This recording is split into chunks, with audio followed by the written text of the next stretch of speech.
short traversal at warp speed, only to find that we could not achieve warp at all. It's kind of like a storytelling game. The computer showed no faults or anomalies.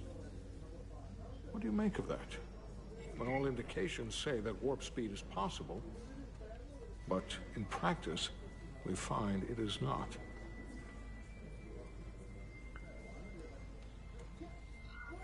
Well, this storm is one of the strangest phenomena we've ever encountered. It's disrupted other systems. Who knows what it might do to a warp drive? Yes, it would seem further investigation is called for. Take readings, run some additional diagnostic checks, and we'll get to the bottom of this. Quite logical, Petty Officer Diaz. Thank you. Ambassador Spock. Excuse me. I'm honored to have you aboard.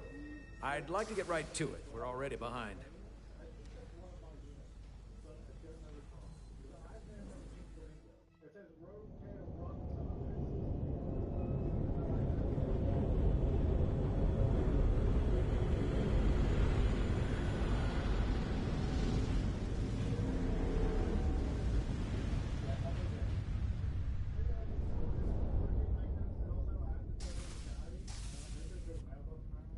Ambassador Spock, my senior staff.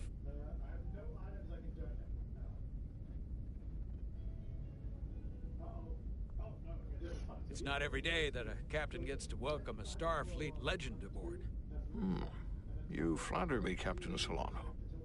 But legend implies the past tense, whereas I am very much focused on our present circumstances. I didn't mean to suggest you were stuck in the past. You're right, Ambassador. Not the most diplomatic choice of words.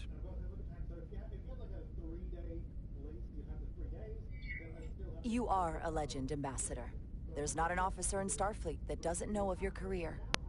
I would never assume that to be the case. We were hoping you could fill us in on the details. We got the basics from Starfleet. Two formerly peaceful neighbors are now on the brink of war. Indeed. And the tension between them grows fiercer by the hour.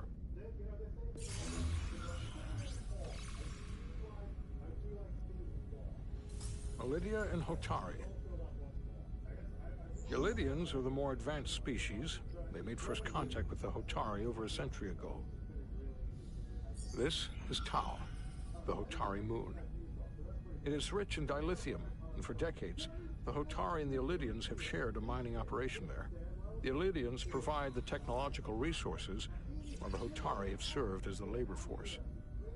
The stability of that arrangement was the source of their peace, until recently. The Hotari have suddenly and forcefully seized control of the mining operations and expelled the Ilidians from their system. That is the official story, as told by the Hotari when they requested Federation mediation. But the details remain scant. Communications between all parties have been limited by the ionic interference.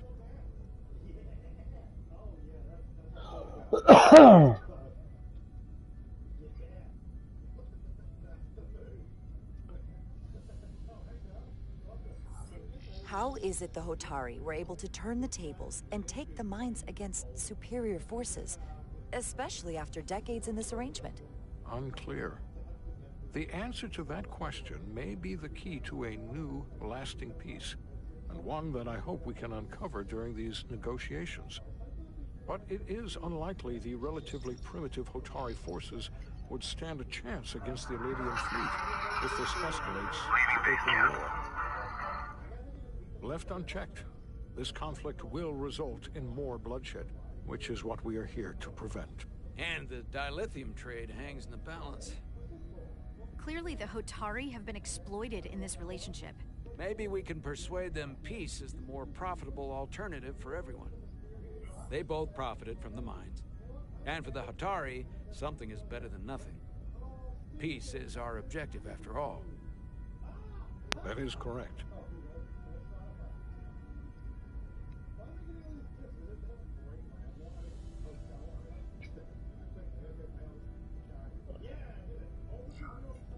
If we could convince them, it would restore the peace.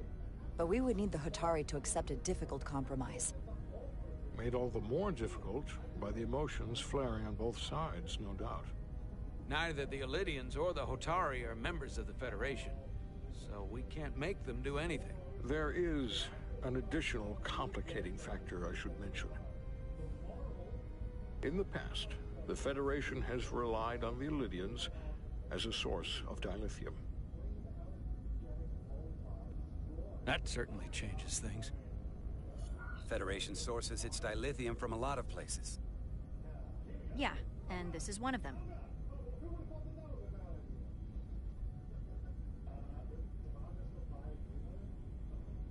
Won't be trusted. I guess I will.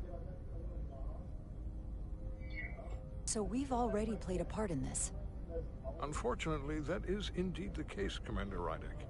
We're morally obligated to make this right. Hold on. Our only obligation is to negotiate the peaceful resolution of this conflict. Given the Federation's involvement in the Illidium dilithium trade, Captain Solano and I must make every effort to appear neutral in these negotiations.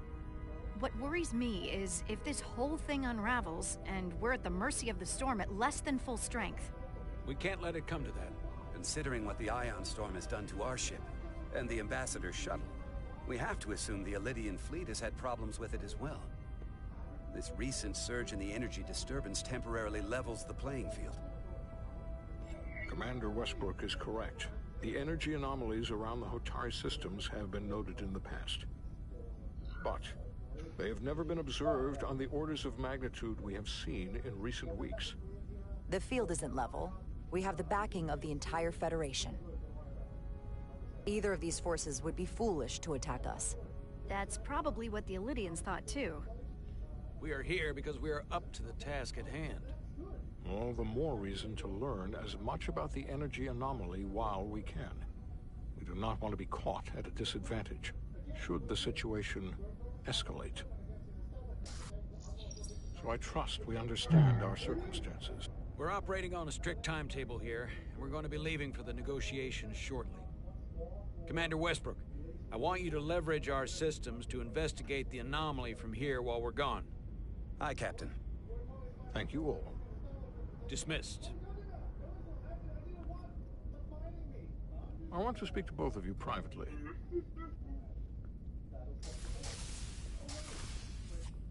Ambassador Spock, I'd like to make a formal introduction. My first officer, Commander Jara Rydek. Commander, as you are aware, there are limits to what Captain Solano and I can do in our official capacity as representatives of the Federation. But someone in an unofficial capacity, your first officer, for example, would not be bound by those restrictions. Commander Rydek could ingratiate herself to certain parties behind the scenes, where they may be more candid in revealing information that could lead to a resolution. She certainly goes her own way. Maybe that helps in this case. It would be unconventional, but I'm not opposed to it.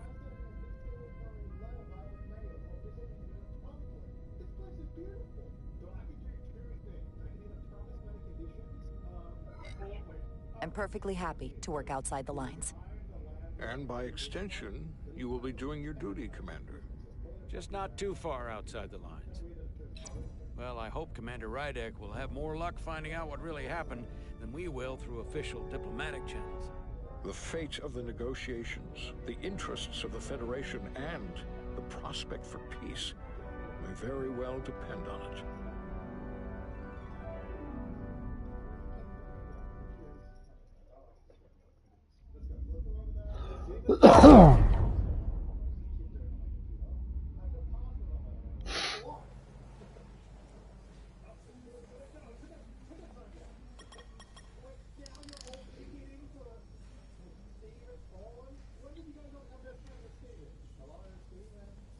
Mr. Diaz, I understand you have already discussed the warp drive failure with Ambassador Spock? I have. It is imperative that the Ambassador's shuttle be flight ready. I need you both to ascertain the root cause of the system failures he encountered. I'm surprised, Commander. I thought you would have wanted to work on Ambassador Spock's shuttle yourself. I respect the Ambassador and his many accomplishments, but I do not derive any satisfaction from interacting with his shuttle as if it were somehow transubstantiated through its association with him. Especially when I have the entirety of this starship to concern myself with. I am not the chief engineer of this shuttlecraft.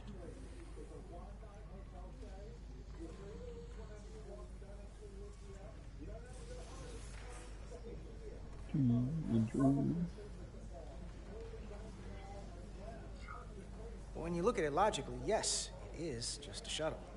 No different than any of the others. There is plenty that is different about it, and that is what you are to investigate. But please limit your findings to observable scientific phenomena. We'll try to restrain ourselves. Then I will leave you to it. Make note of any abnormalities in your report. Carry on. It seems like he's warming up to us. Yeah. Even Chovok has to look at that face and know you've earned some real respect. And I have to admit that I owe you one. You were right to make me go first. I don't know what I was thinking. You did the smart thing.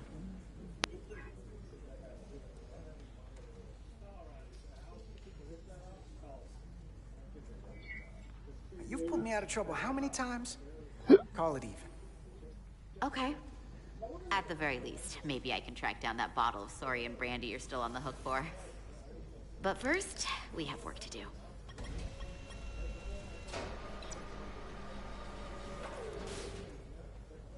Ready to go? All set. Let's run the diagnostic.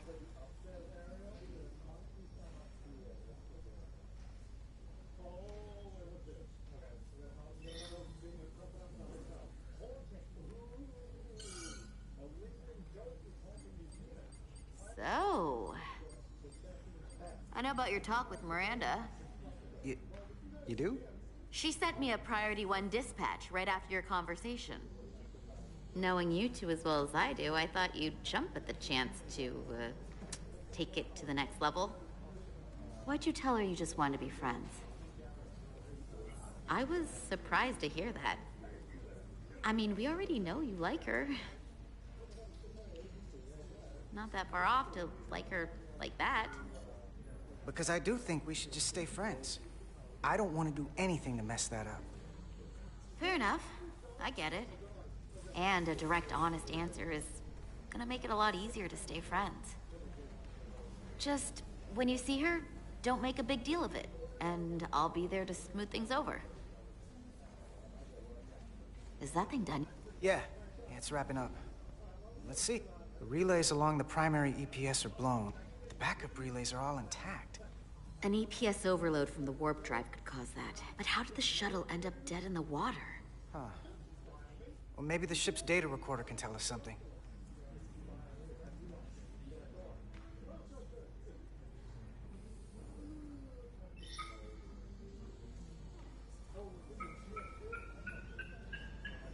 Here.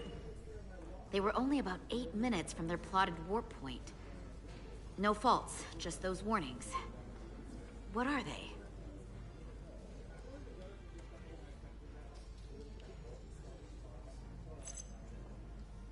The warp field became inverted suddenly. I've seen this happen when the center warp coil cracks. A cracked warp coil throws a fault code. Still, we should take a look.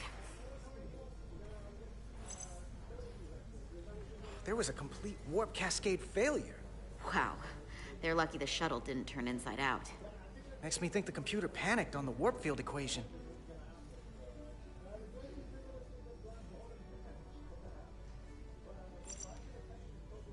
Subspace variance out of tolerance. What does that mean? It means the main navigation array lost sight of space somehow.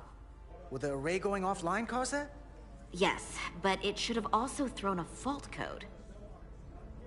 Any one of these failures should have thrown a fault. If it was caused by a system failure. None of this caused the relays to blow. Roll forward to when that happened. Yes, ma'am.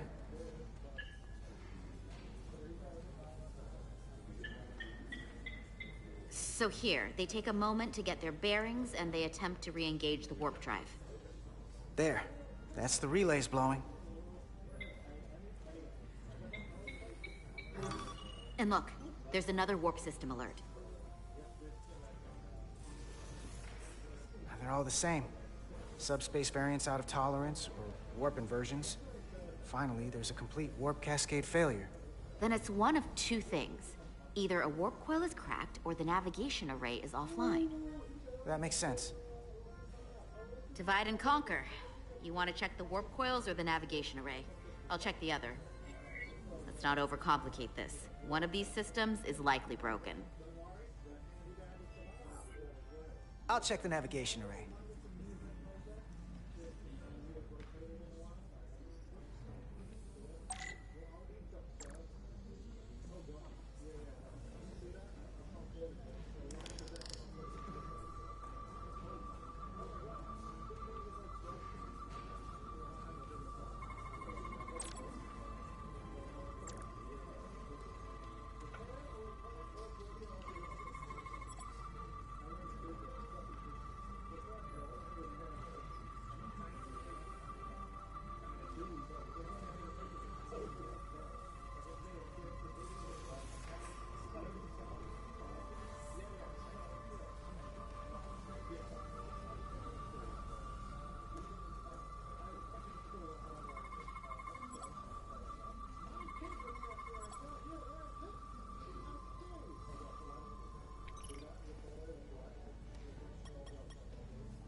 Navigation array checks out, so it must be a coil. Except it's not. Checked and double-checked. Well, the readings don't lie. Here comes the security detail for the Way team.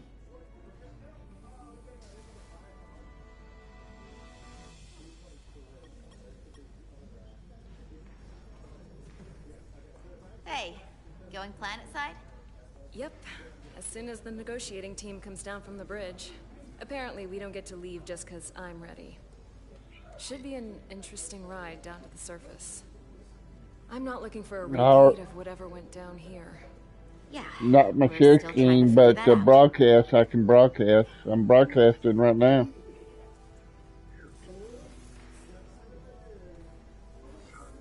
I'm broadcasting right now, though. It's share screen, it won't work. Look, you don't have to treat me with kid gloves. Either of YouTube. Or you can click onto my name. Consider it done. Hey, Maris. Aren't these those button pushers you're always hanging out with? And you're the phaser jockeys we always beat in Parisi squares, right? All aboard for Hotari. That another one of the captain's railroad things? Gotta be. I just usually zone out by the time he gets to the whole, steam engines were the warp drives of their day part. Catch y'all later. You don't want to miss your train. I do have to go. Back before you know it, sport. Yeah. So, I'll catch up with you two then. And we can just... Yeah. Hey, I've changed my mind. About us. You have? Too bad it couldn't be online. Well, then I'll just see if I can move this whole negotiation along so I can get back here sooner. Then we can figure it out. Yes! Let's go! Be seeing you.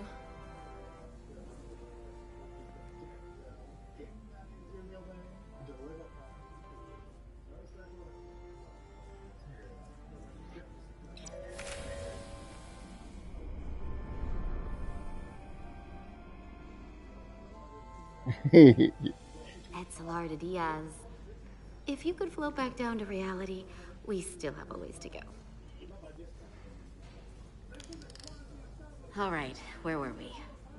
So, the warp coils in the navigation array are fine, but the nav computer doesn't seem to think so. I'm out of ideas short of field stripping the shuttle from bow to stern. You wanna take this out of the shuttle and throw it on the bench?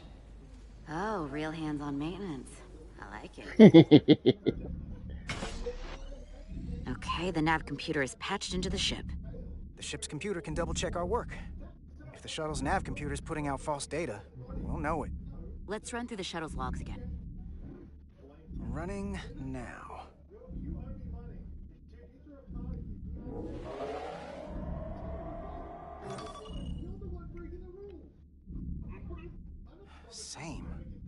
warp field inversion and a cascade failure. However, the Resolute computer doesn't show the same subspace variance. We're in the same conditions. Not all the that great, but it's not a Why bad wouldn't the game. ship's computer get a matching result? What if the subspace variance was a momentary occurrence? I like it too. Possibility, You know, and it would I explain like why the simulation of current Next sensor Generation failed to reproduce the episode. issue. But a subspace anomaly strong enough to cause a warp field collapse would leave graviton ripples for days. Let's run with the momentary subspace variance theory for now. Roll forward to the shuttle's attempt to re-engage No, I the warp haven't. drive. We need the conditions of space around the shuttle at the moment of warp failure. But I think that was for VR, ain't it?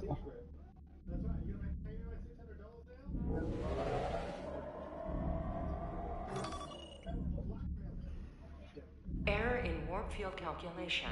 Cochrane formula variables are out of range. That right there. Take the shuttle sensor data from that moment. Computer, why did the warp field calculation fail? Warp field pressure returned non-orthogonal. Yeah. Results are undefined. That doesn't help. Wait, what if we use a different ship? Put the Resolute into the simulation instead of the shuttle. Yeah, it should warp just fine. Unless... Computer, run the simulation with the Resolute. Resolute simulated. Computer, give me manual control on the warp power. Static field intensity, warp 1.1. 1.2. 3. Warp pressure is destabilizing. Error in warp field calculation. The warp drive has experienced a system-wide cascade failure. Warp field collapsed. Subspace variance is out of tolerance. Cochrane formula results are undefined. Bingo. What-o? The same moment when the shuttle failed to warp, so did the ship. Whatever happened to the shuttle just happened to us. The Resolute will not sustain warp. We can't leave Hotari space.